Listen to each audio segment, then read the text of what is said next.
চট্টগ্রাম মহানগরীতে অভিযান চালিয়ে চাঞ্চল্যকর ডাকাতি মামলার এক ওয়ারেন্টভুক্ত পলাতক আসামিকে গ্রেপ্তার করেছেন র্যাব-৭।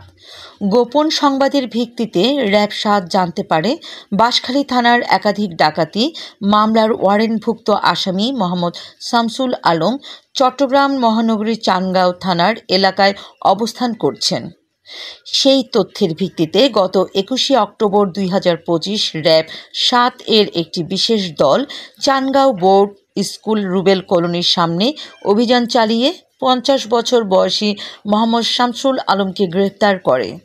প্রাথমিক পর্যালোচনা করে জানা যায়, এই আসামির বিরুদ্ধে চট্টগ্রাম জেলার বিভিন্ন থানায় ৯টি ডাকাতি, ৩টি অস্ত্র ও একটি হত্যা মামলাসহ মোট ১৩টি মামলা রয়েছে।